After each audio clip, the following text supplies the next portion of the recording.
కూర్చొనేస్తాం నాన్న, కూర్చొనేస్తాం.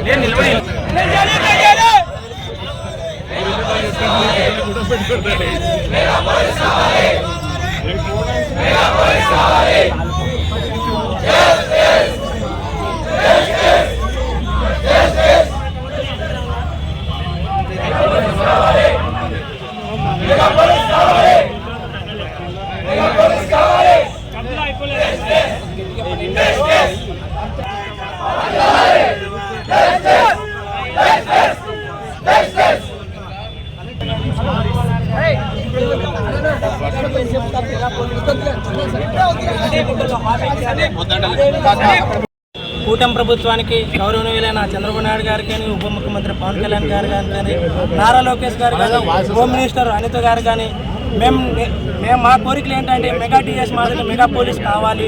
మీరు రేపు వచ్చే ఆగస్టు జాబ్ క్యాలెండర్ ఆగస్టు 15 కేవలం 2500 పోస్టులు ఉన్నాయని చెప్పారు. మాకు మెగా పోలీస్ కావాలి. మాకి 2022 నోటిఫికేషన్ వచ్చింది. అప్పుడు కేవలం 4,95,000 అప్లికేషన్ వస్తే కేవలం 90,000 మంది క్వాలిఫై అయినారు. అప్పటి నుంచి కానీ 5 లక్షల మంది నిరుద్యోగులు ఇప్పటి వరకు ప్రిపరేషన్లో ఉన్నారు.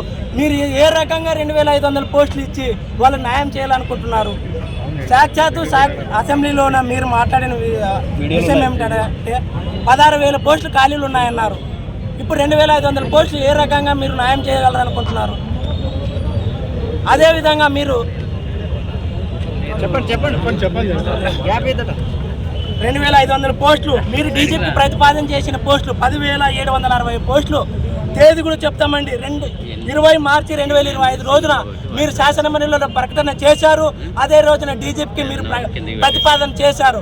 కానీ మీరు రేపు వచ్చే ఆగస్టు 15న జాబ్ క్యాలెండర్ 2,500 మాత్రమే అంటున్నారు. కానీ మాకు మెగా పోలీస్ కావాలి. మేము ఎటువంటి ప్రతిపాదనించట్లేదు. వయో పరిమితి 34కి పెంచాలి. అదేవిధంగా మెగా డిఎస్ కావాలండి. ఇంతకు మించి మేమేమి కోరుకోవట్లేదు. ఎన్నికల్లో ఇచ్చిన హామీలను మీరు నెరవేర్చాలని కోరుకుంటున్నాం. నా పేరు రాముడండి.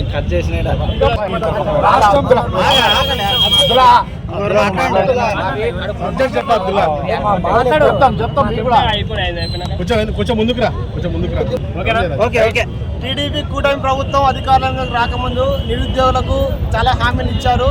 అన్ని శాఖల్లో ఉన్న పోస్టులు భర్తీ చేస్తామనేసి టీడీపీ కూటమి ప్రభుత్వం అధికారంలోకి వచ్చింది. వచ్చి 2 సంవత్సరాలు అవుతుంది. నిరుద్యోగులు ఇచ్చిన హామీలు ఒక్కటి కూడా అమలు చేయలేదు. ఏదైతే హోంమంత్రి అనిత గారే సాక్షాత్తు అసెంబ్లీలో 17,000 ఖాళీ పోస్టు పోలీస్ కానిస్టేబుల్ పోస్టు ఖాళీ ఉన్నాయని చెప్పారు. కానీ జాబ్ క్యాలెండర్ లో చూస్తే కేవలం 2,500 పోస్టులు మాత్రమే ఉన్నాయి. నిరుద్యోగులు ఏమో లక్షల్లో ఉన్నారు, పోస్టులు ఏమో 2,500 మాత్రమే. అది సరిపోదు. 10,000కు తగ్గకుండా పోలీస్ కానిస్టేబుల్ పోస్టులు భర్తీ చేయాలి. అదేవిధంగా వయో పరిమితి రెగ్యులర్ నోటిఫికేషన్ లేవు. వయో పరిమితి 34 సంవత్సరాలు పెంచాలి. అదేవిధంగా సూపర్ 6 హామీలో భాగంగా నిరుద్యోగ భృతి 3,000 రూపాయలు ఇస్తామన్నారు. 2 సంవత్సరాలు అవుతుంది, ఒక్క రూపాయి కూడా ఇవ్వట్లేదు. కాబట్టి నిరుద్యోగులకు నిరుద్యోగ భృతి 3,000 రూపాయలు ఇవ్వాలి. ఈ సమస్యలు పరిష్కారం చేయకపోతే రాబోయే రోజుల్లో చలో కలెక్టరేట్ పిలుపునిస్తాము, చలో విజయవాడకు పిలుపునిస్తాము. ఈ బాధ్యత ప్రభుత్వాన్ని అనేసి కూడా ఈ సందర్భంగా డిమాండ్ చేస్తాము. నా పేరు అబ్దుల్లా, డివైఎఫ్ఐ జిల్లా కార్యదర్శి.